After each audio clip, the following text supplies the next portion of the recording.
A great hall of the Galactic Council stretched for miles in every direction.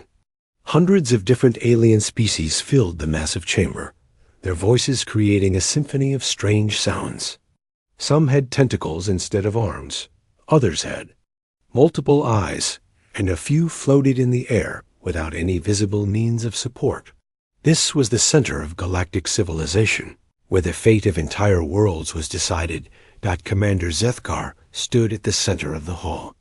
His blue skin gleamed under the artificial lights, and his forearms moved gracefully as he prepared his report. The Vorthan Empire had sent him to present new intelligence about a recently discovered world in the Outer Rim territories. Council members, Zethkar began, his voice carrying across the vast chamber through advanced translation systems. We have found a new world in Sector 7G. The inhabitants call their planet Earth. A murmur ran through the assembled delegates. New worlds were always interesting, especially if they contained intelligent life. The Council had rules about how to handle such discoveries, depending on how advanced the species was. Zethkar activated a holographic display that showed a small blue planet orbiting a yellow star. The planet is mostly water, with several large landmasses. The dominant species calls themselves humans. The hologram changed to show images of humans going about their daily lives. They looked remarkably similar to several other species in a galaxy, walking upright on two legs with two arms and a single head. Nothing particularly impressive. What is their technological level? Asked Ambassador Quental, a being that looked like living crystal. Her voice rang like wind chimes when she spoke. Very primitive, Zethkar replied. They have only recently achieved basic space flight. Their rockets use chemical propulsion and are barely capable of reaching their own moon. They have discovered nuclear power, but use it mainly for weapons rather than advancement. Several delegates began to chuckle. Chemical rockets were considered ancient technology, something most species had abandoned thousands of years ago. The fact that humans still used such crude methods was almost embarrassing. Are they unified? Asked General Vrex of the Saurian. Confederacy. His reptilian features showed mild interest. Not at all, Zethkar said, barely containing his own amusement. They have divided their single planet into over 200 separate nations. These nations constantly fight each other over resources, territory, and various beliefs. They cannot even agree on basic things like how to govern themselves. The laughter in the chamber grew louder. The idea of a species so primitive that they could not unite their own homeworld was almost unthinkable. Most civilized species had achieved planetary unity before they even developed spaceflight. What else can you tell us about them? Asked another delegate. They are remarkably violent, Zethkar continued. Their history is filled with wars, some of which have killed millions of their own kind. They have weapons capable of destroying their entire planet, yet they continue to build more. They seem to solve most problems through conflict rather than cooperation. A delegate from the Peaceful Collective, a species that had not engaged in warfare for over 1,000 years, shook his head in disgust. Such barbarism. How do they expect to advance if they waste their energy on constant fighting? They do not seem to expect advancement, Zethkar said.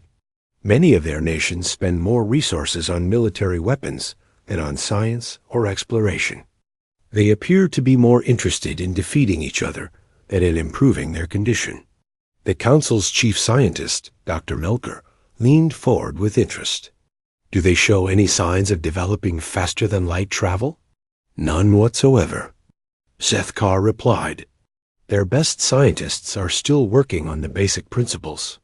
At their current rate of development, it would take them several hundred years to achieve what we consider elementary space travel. What about their culture? Asked the delegate from the Artistic Republic. Do they create anything of value? They produce various forms of entertainment and art, Zethkar said with a dismissive wave of one of his arms. but most of it seems to focus on violence, conflict, or primitive emotional responses. Their most popular stories are about wars, fights, or romantic relationships. Ambassador Quintal stood up, her crystalline form catching the light. Based on what we have heard, I propose that we classify Earth as a Category 5 restricted world. These humans are clearly too primitive and violent to be of any interest to galactic civilization. Murmurs of agreement rippled through the chamber. Category 5 was the lowest classification, reserved for worlds that were considered completely insignificant. Such worlds were left alone until their inhabitants either destroyed themselves or somehow managed to evolve beyond their current state. "I second the motion," said General Vrex. "Any species that cannot even unite their own planet is not worth our time or attention." The vote was unanimous. Every single delegate agreed that Earth should be ignored. They would establish a single observation post to monitor the humans from a distance, but no direct contact would be made. The humans were simply too primitive to be worth bothering with. As the council moved on to more important matters, Sethkar closed his report files. He had done his duty and reported his findings. In his mind, the humans were just another failed species that would probably destroy themselves within a few centuries. The galaxy was full of such worlds, and they were rarely worth remembering that far away from the council chambers. Captain Jake Morrison sat in the communications center of the human vessel Pioneer. He was monitoring deep space radio signals, a routine job that rarely produced anything interesting.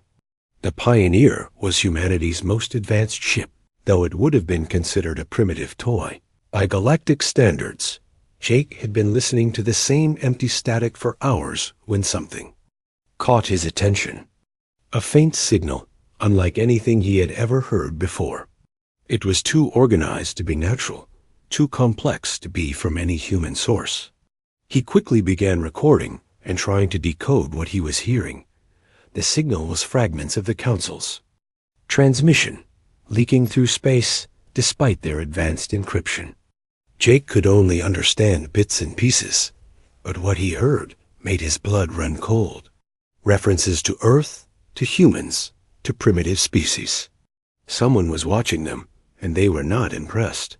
Jake tried to send a response, broadcasting on every frequency he could access.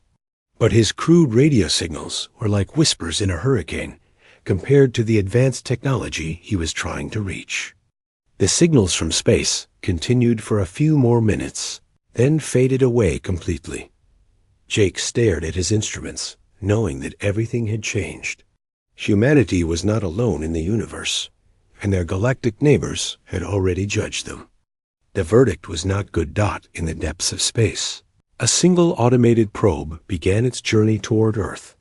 Its mission was simple: watch the humans and report if anything interesting happened. The probe's computer had been programmed to expect nothing more than the slow decline of another primitive species. The galaxy had made its decision about humanity. They were a joke, a failed experiment in evolution that would soon be forgotten. No one expected them to amount to anything significant. They had no idea how wrong they were about to be. 3 years had passed since the Galactic Council dismissed Earth as insignificant. The automated probe continued its silent watch, sending routine reports about human activities. Nothing had changed in the Council's opinion. The humans were still fighting among themselves, still using primitive technology, still trapped on their single world. But in the darker corners of galactic space, other forces were moving.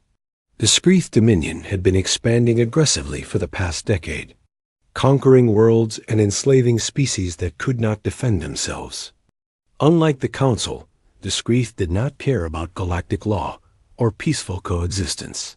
They saw opportunity where others saw problems. War Prime Keswick stood in the command center as battlecruiser, studying the intelligence reports about Earth. His insectoid features showed satisfaction as he read about human technology and military capabilities. The Screeth resembled giant mantises, with razor-sharp claws and compound eyes that could see in multiple spectrums of light. "These humans will make excellent slaves," Keswick told his second-in-command. "They are intelligent enough to be useful, but too primitive to resist effectively. Their constant wars have probably given them some military experience, but nothing that could threaten our fleet." The Screeth had built their empire by targeting exactly these kinds of worlds. Species that were advanced enough to have developed industry and technology, but not advanced enough to defend themselves against superior forces. Earth seemed perfect for their purposes. "How many ships should we send?" asked Subprime Nexel, his mandibles clicking as he spoke. "A small scouting force should be sufficient," Keswick replied. "3 heavy cruisers and a dozen fighter craft. We will capture their primitive vessels, study their technology, and then return with a larger force to claim the planet." What the Screeth did not know was that humanity had been busy during those 3 years. The fragments of alien signals that Captain Jake Morrison had detected had sparked a revolution in human thinking. If there were other species out there, Earth needed to be prepared for contact. The world's governments had quietly begun working together, sharing technology and resources in ways that had never happened before. The threat of the unknown had done what centuries of diplomacy had failed to achieve. Humanity was finally starting to unite. Lieutenant Commander Amy Rodriguez stood on the bridge of the USS Defiance, humanity's first true combat vessel. The ship was still primitive by galactic standards, but it represented the best of human engineering and innovation. Amy had been chosen to command the Defiance because of her quick thinking and ability to adapt to unexpected situations. "Contact on long-range sensors," reported Chief Engineer Pete Collins from his station. 3 large vessels approaching from the outer system. They do not match any known human designs." Amy felt her heart rate increase. This was the moment humanity had been preparing for. Battle stations. Send a priority message to Earth Command. Tell them we have visitors. The Screeth ships approached confidently, their dark hulls gleaming with alien technology. They made no attempt to hide their presence or communicate with the humans. In their experience, primitive species either fled in terror or surrendered immediately when faced with superior force. "Unknown vessels. This is the USS Defiance," Amy broadcast on all frequencies. "Please identify yourselves and state your intentions." The only response was silence. Then, without warning, the alien ships opened fire. The first blast of energy struck the Defiance's shields, causing the entire ship to shudder. Warning lights flashed across the bridge as systems strained under the assault. The aliens were using some kind of disruptor technology that interfered with the ship's electronics. "Shields down to 60%, reported weapons specialist Lisa Park. "Their weapons are disrupting our power grid." Amy gripped her command chair as another blast struck the ship. The Screeth were trying to disable the Defiance without destroying it, probably wanting to capture it intact for study. But Amy had no intention of making things easy for them. "Pete, can you adjust our shield frequency?" she asked. "I can try," Collins replied, his hands flying over his controls. "But I do not know how long it will take." Lisa returned fire. "Target." Their weapons systems. The Defiance's missiles streaked toward the alien vessels, but they seemed to have little effect. The enemy ships had some kind of advanced armor that absorbed most of the damage. It was becoming clear that humanity was badly outmatched in terms of technology. Amy had something the aliens did not expect. She had creativity and the willingness to try things that no reasonable commander would attempt. "All stop," she ordered. Suddenly, "Cut engines and go dark." Her crew looked at her in confusion. Stopping in the middle of a battle seemed like suicide. But Amy had noticed something about the alien attack patterns. They were very precise, very predictable. The aliens were following some kind of tactical manual that told them exactly how to fight. The Screeth ships slowed as the human vessel appeared. To shut down. War Prime Keswick studied the readings with satisfaction. The primitive humans had realized they were beaten and were trying to surrender. "Prepare boarding parties," he ordered. "We will take their ship intact and interrogate the crew." That was exactly what Amy had been hoping for. As the alien vessels moved closer, she activated her secret weapon. Pete Collins had been working on it for months, combining human engineering with theories based on the alien signals they had detected. "Now," Amy whispered. The Defiance suddenly roared back to life, but not in the way the aliens expected. Collins had rigged the ship's reactor to create a massive electromagnetic pulse. The energy wave washed over the Screeth vessels, causing their sophisticated electronics to malfunction. "Fire everything," Amy ordered. With the alien ships temporarily disabled, the Defiance unleashed every weapon it had. Missiles, lasers, and even some experimental weapons that Pete had been developing struck the confused enemy vessels. The Screeth had never encountered anything like this before, but the aliens were not helpless. As their systems came back online, they began to return. Fire with renewed fury. The battle that followed was unlike anything either side had experienced. Amy used every trick she could think of. She flew the Defiance in impossible patterns, used the ship's waste heat to confuse enemy sensors, and even jettisoned cargo containers filled with metal debris to create a makeshift minefield. The Screeth kept trying to predict her movements, but Amy refused to follow any pattern they could understand. The turning point came when the aliens attempted to board the Defiance. They sent shuttlecraft filled with Screeth warriors, expecting to overwhelm the primitive humans in hand-to-hand combat. But they had not counted on human stubbornness and ingenuity.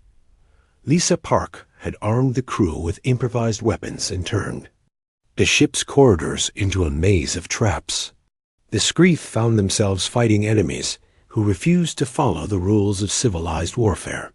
Humans used everything from welding torches to kitchen knives, fighting with a desperation that the aliens had never encountered. The battle raged for hours. The Defiance was badly damaged, her hull breached in several places, and her systems failing. But the Screeth ships were in even worse condition. One had been completely destroyed, another was drifting helplessly with its engines offline. Finally, the remaining Screeth vessel retreated. War Prime Keswick stared at the human ship in disbelief. His superior force had been defeated by a single primitive vessel, using tactics that made no sense. "Send a priority message to the Dominion," he ordered. "The humans are not what they appear to be. They fight like cornered beasts, but with the intelligence of tactical masters. They are dangerous." As the alien ship disappeared into hyperspace, Amy slumped in her command chair. The Defiance had won, but barely. Half her crew was injured, and the ship would need months of repairs. But they had proven something important. Humanity could fight back. The automated probe that had been watching Earth for 3 years suddenly activated its emergency transmission system. The data it sent back to the Galactic Council was unlike anything in its previous reports. The primitive humans had just defeated a Screeth battle group, but when the report reached the council chambers, it was filed away as a minor incident. The council members assumed it was some kind of malfunction or misunderstanding. Surely the primitive humans could not have actually defeated advanced alien technology. They would continue to underestimate humanity until it was far too late. The news of the Screeth attack spread across Earth like wildfire. For the first time in human history, the planet had been attacked by an alien force. The reality of hostile extraterrestrial life changed everything. Old rivalries and conflicts suddenly seemed insignificant compared to the threat from space. President Helen Carter stood before the emergency session of the newly formed United Earth Alliance. Representatives from every nation sat in the great hall, their faces showing the same mixture of fear and determination. The woman who had once been just another politician had become the leader of humanity's first truly unified government.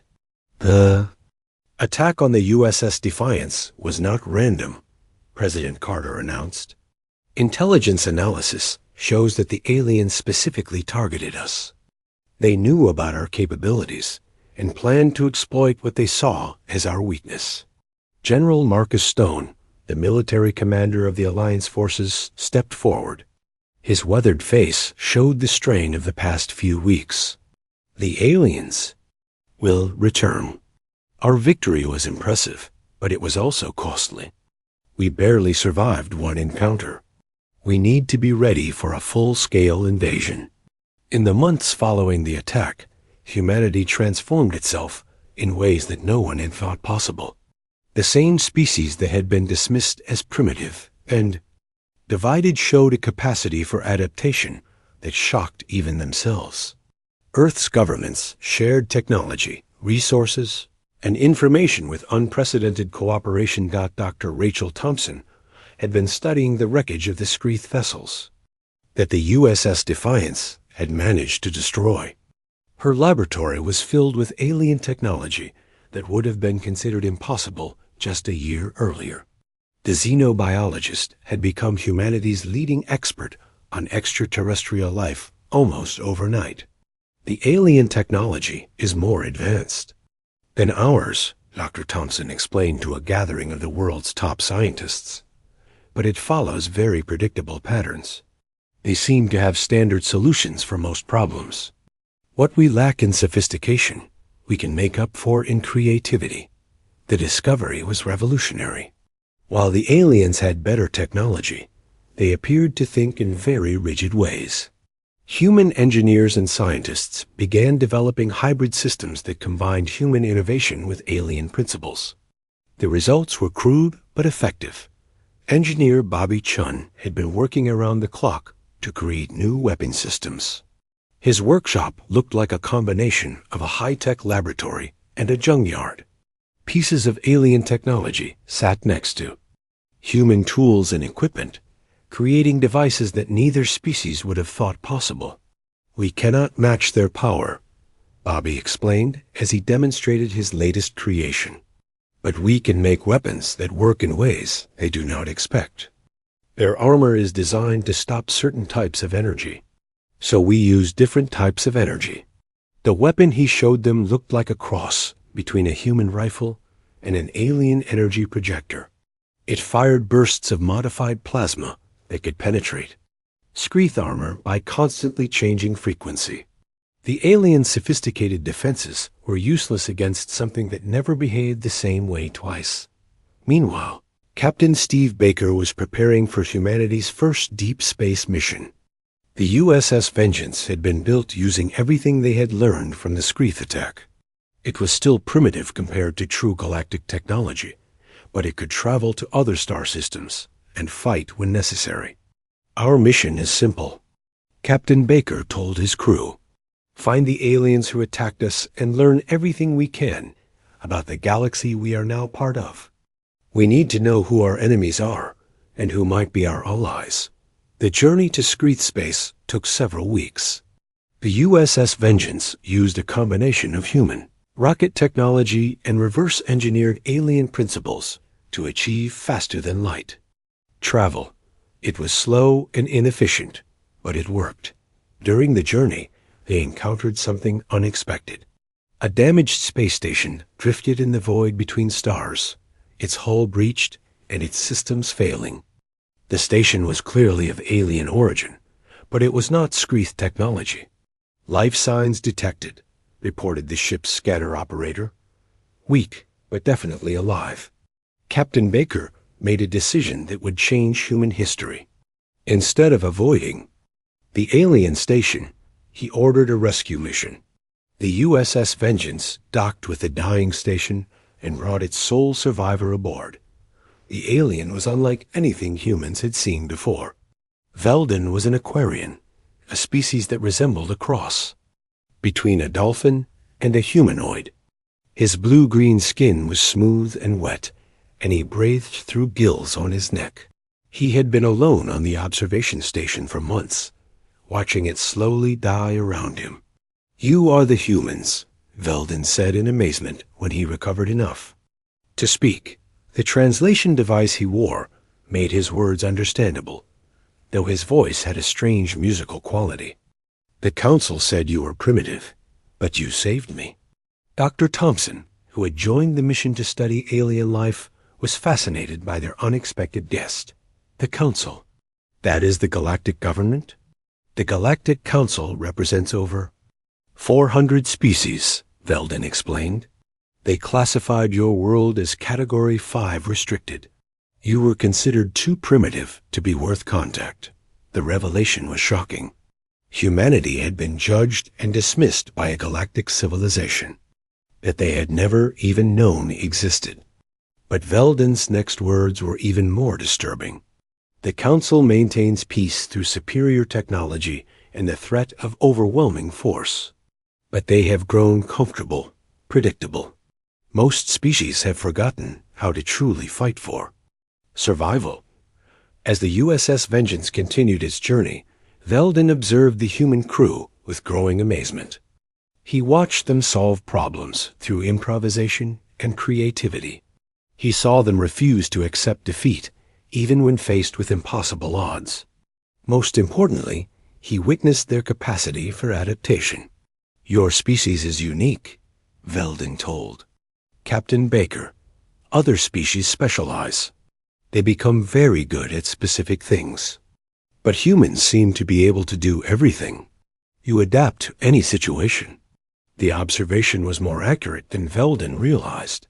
Humanity's chaotic history had created a species that could not be easily categorized. They were warriors and peacekeepers, scientists and artists, leaders and followers. They could become whatever the situation required. When the USS Vengeance finally reached Screeth space, they found a massive military buildup. Hundreds of ships were gathering for what was clearly a major invasion. The Screeth had not forgotten their defeat at human hands and were preparing to return with overwhelming force. "We need to warn Earth," Captain Baker said. "This is going to be a war." But the humans also discovered something else. The Screeth were not acting alone. Several other species had joined them, attracted by the promise of easy conquest and rich resources. The galaxy was not as peaceful as the Council claimed. The return journey to Earth was tense. The USS Vengeance carried vital intelligence about the coming invasion, but they also carried something more valuable. They carried Veldin's growing understanding of human nature and his warnings about what was coming. "The Council will not help you," Veldin told President Carter when they reached Earth. "They view this as a natural part of galactic evolution. But they do not understand what they are dealing with. Neither do your enemies." The preparations for war began immediately. Earth's unified government mobilized every resource they had. Factories were converted to produce weapons and ships. Scientists worked around the clock to develop new technologies. The entire planet prepared for the fight of their lives. But humanity had advantages that no one in the galaxy understood. They had been forged by conflict and shaped by adversity. They had learned to survive against impossible odds and to find opportunity in disaster. The galaxy had dismissed them as primitive savages. The Screeth saw them as easy prey. Even their new ally, Veldin, underestimated their true potential. They were all about to learn that humanity's greatest strength was not their technology or their numbers.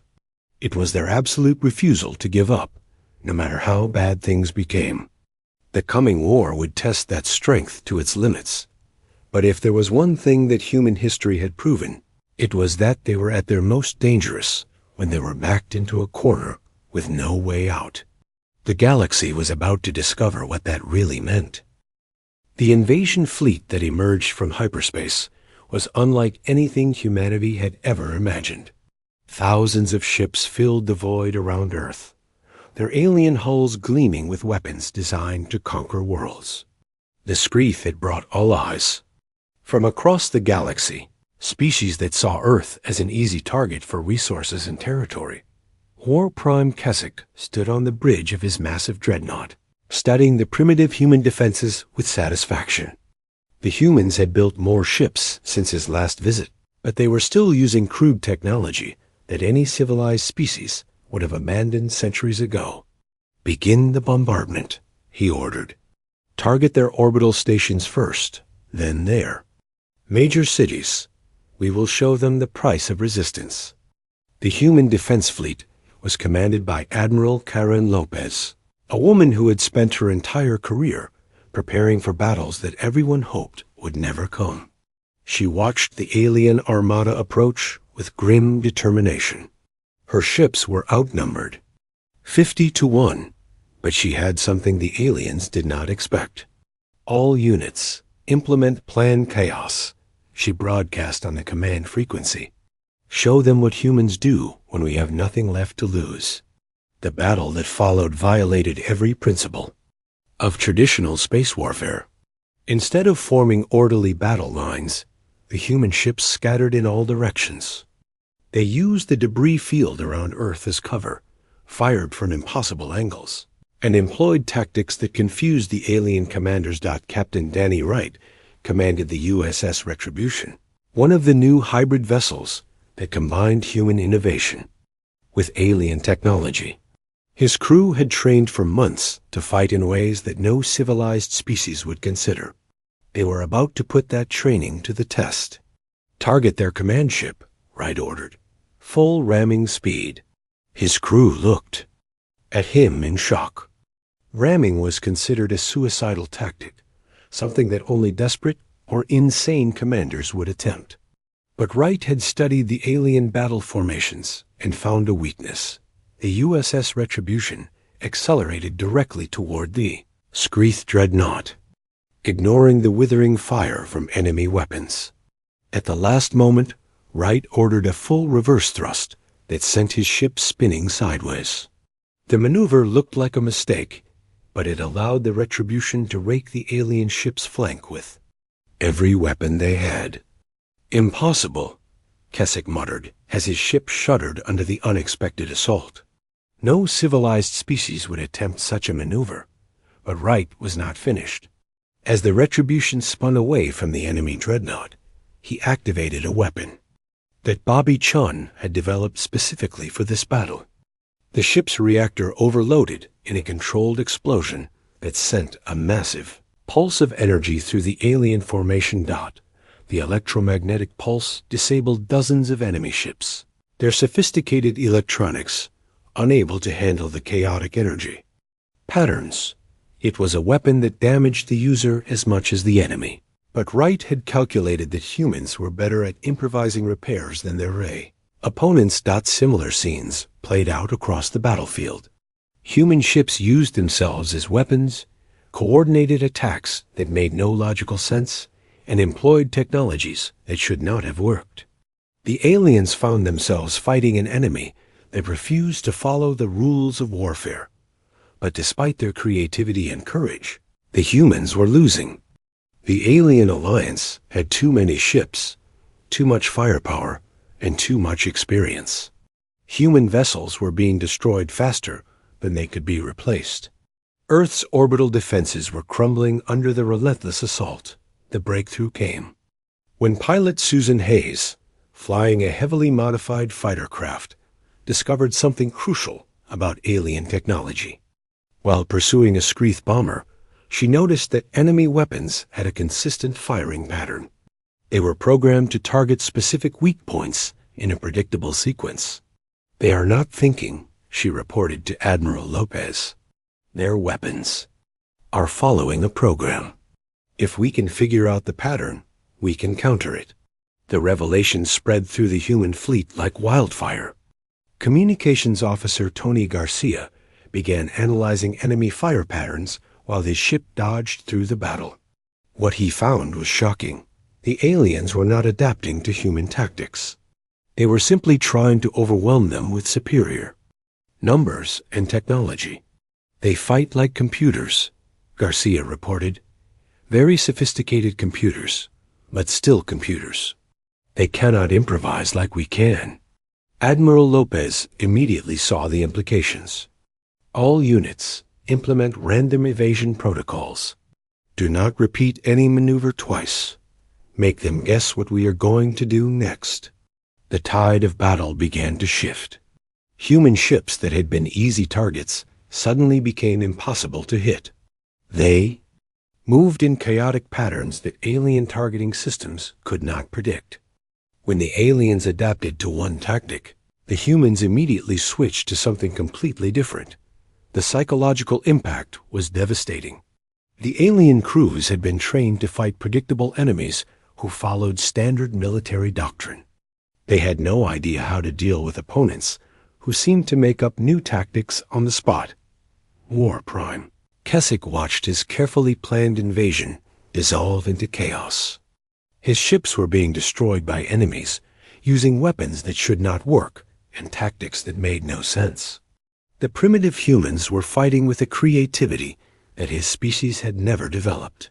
Fall back to defensive positions, he ordered. Reluctantly, we need to regroup and analyze their methods. But the humans did not give him time to regroup. Admiral Lopez had recognized the alien confusion and pressed her advantage. Human ships pursued the retreating invaders, using hit-and-run tactics that kept the enemy off balance. The war spread beyond Earth's solar system as both sides brought in reinforcements. Human colonies that had been overrun in the initial invasion began fighting back with guerrilla tactics that the aliens had never encountered. Civilian populations became part of the resistance, using improvised weapons and homemade explosives. The Galactic Council finally began to take notice when the conflict started affecting trade routes and neutral worlds. Reports reached the Council. Chambers of human ships appearing in systems that they should not have been able to reach, using technology that they should not have been able to develop. Commander Zethkar, the same officer who had originally dismissed Earth as insignificant, stood before the Council with a very different report. The humans have not only survived the Skreath invasion, they are winning. Their tactics are unlike anything we have seen before. The Council members listened in stunned silence as Zethkar described battles where human ships had defeated forces 10 times their size. He told them about human fighters who continued to fight even when their ships were destroyed, about colonies that refused to surrender even when facing impossible odds. How is this possible? Asked Ambassador Quental. Our intelligence indicated that they were primitive and disorganized. They are primitive, Zethkar replied, but they are also adaptable in ways we never imagined. They do not think like civilized species. They treat every battle as a puzzle to be solved, every defeat as a lesson to be learned. The revelation sent shockwaves through the galactic community. For centuries, the Council had maintained order through predictable rules and overwhelming force. The idea that a primitive species could challenge that order was terrifying, but the humans were not finished. As the war continued, they began to attract allies from unexpected places. Species that had been conquered by the Skreath saw humanity's success and began to hope for liberation. Rebels and freedom fighters across the galaxy started using human tactics against their oppressors. The conflict that had begun as a simple invasion of a primitive world was becoming a galaxy-wide revolution. The humans had not only refused to be conquered, they had become the catalyst for change that would reshape the entire galactic order. And in the depths of space, human ships continued to fight with the desperate creativity that had always been their greatest strength. They were still outnumbered, still outgunned, but they had something their enemies could never understand. They had the absolute refusal to accept defeat, no matter how impossible the odds became. The galaxy was about to learn what that really meant. The final battle was set to take place at Kepler Station, a massive space installation that controlled access to 3 major star systems. The Skreath Dominion had gathered their remaining forces there, along with their alien allies, for one last attempt to crush the human rebellion before it could spread further across the galaxy. Admiral Karen Lopez stood on the bridge of the USS Liberty, humanity's newest and most advanced warship. The vessel represented everything humans had learned about combining their creativity with alien technology. Around her, the combined human fleet prepared for what everyone knew would be the decisive battle of the war. Enemy contacts numbering in the thousands, reported the sensor operator. They have brought everything they have. Lopez nodded grimly. The alien armada was 3 times larger than the human fleet, and their ships were still more advanced. But the humans had something that no amount of technology could replace. They had learned to fight like no other species in the galaxy. General Marcus Stone coordinated the ground operations from the planet below. Human forces had been fighting on multiple worlds simultaneously, using tactics that kept the enemy constantly off balance.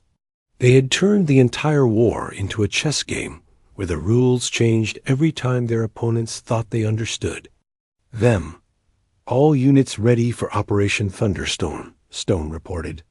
We are going to hit them from directions they cannot predict. The battle began with the aliens attempting their standard bombardment pattern. Massive dreadnoughts moved into position to destroy the human fleet with overwhelming firepower.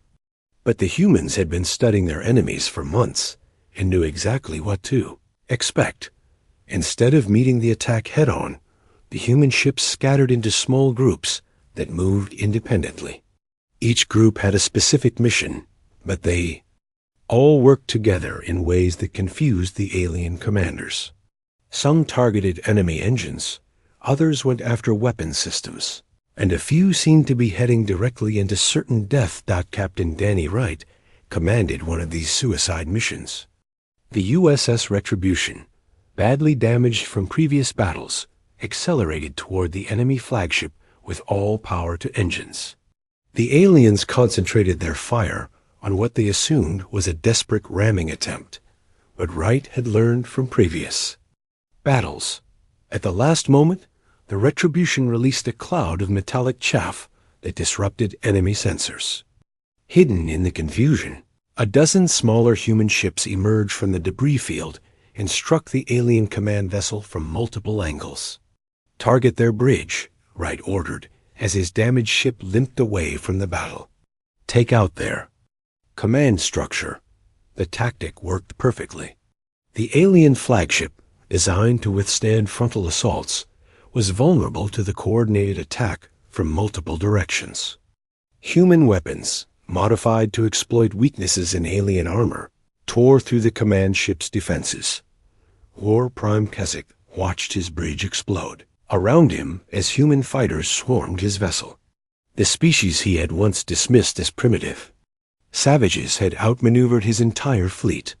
His sophisticated battle computers were useless against enemies who seemed to invent new tactics every few minutes.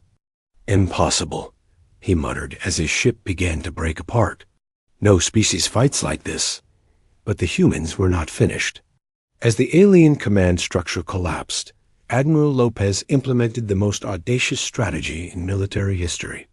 Instead of pressing their advantage conventionally, the human fleet split into hundreds of small groups that attacked targets across multiple star systems simultaneously. The coordination required was staggering. Human ships appeared in systems that the aliens thought were secure, using hyperspace routes that should have been impossible to navigate. They struck at supply depots, communication centers, and reinforcement fleets with perfect timing.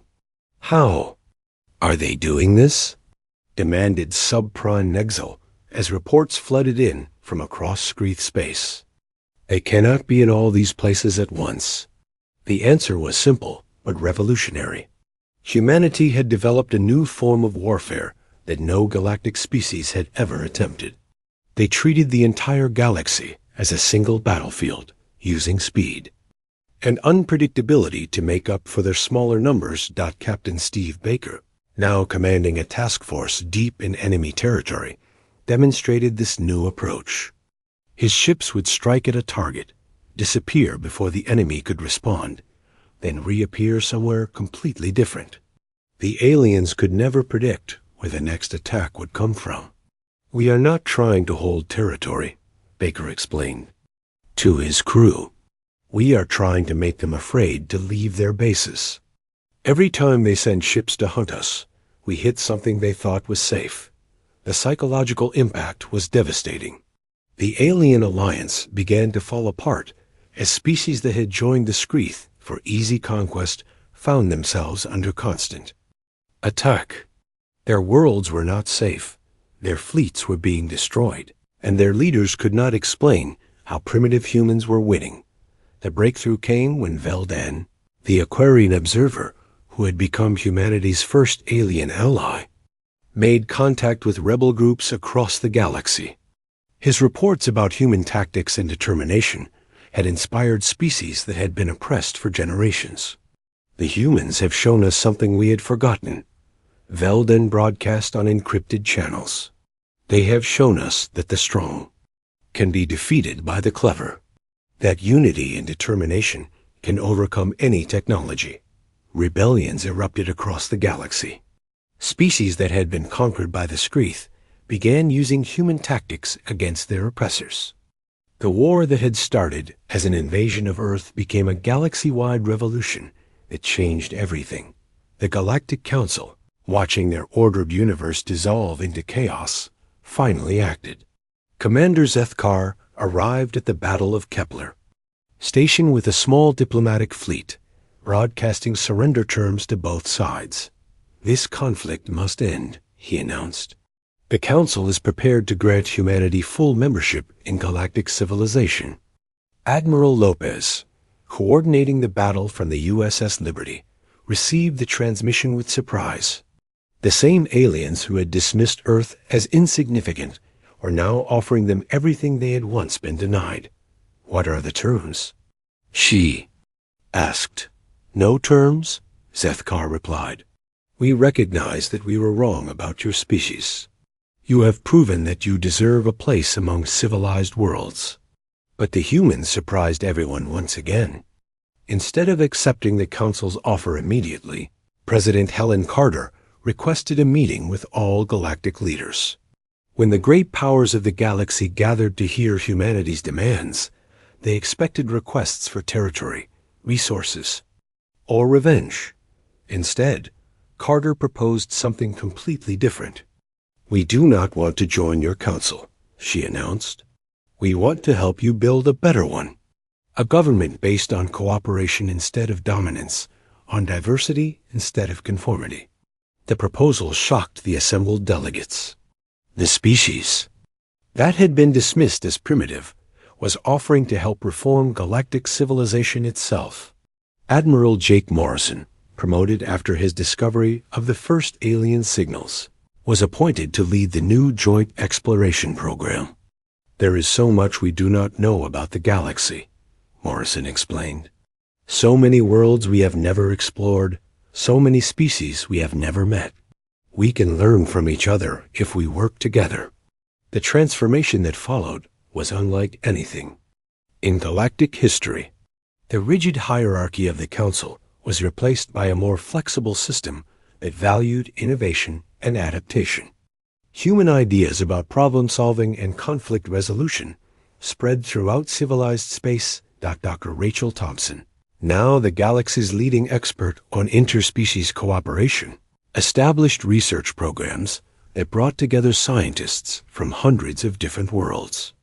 The results were technological and social advances that no single species could have achieved alone.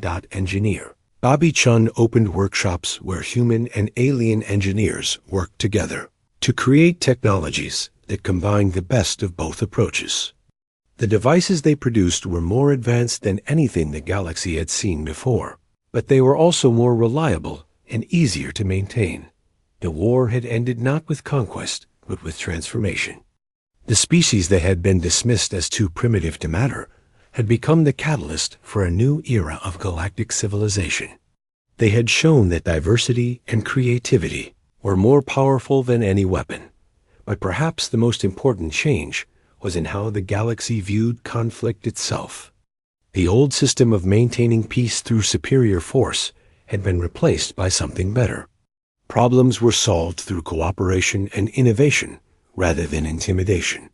Years later, as Admiral Lopez stood on the bridge of the USS Harmony, leading a joint human-alien expedition into unknown space, she reflected on how much had changed.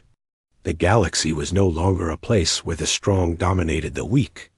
It had become a place where different species worked together to overcome any challenge.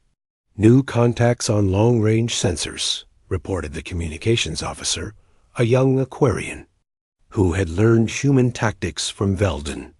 Unknown species, approximately 50 light-years ahead. Lopez smiled. First contact with new species was no longer a military matter. It was an opportunity to learn, to grow, and to add new perspectives to the galactic community. Open all channels, she ordered. Let them know we come in peace, with gifts of knowledge and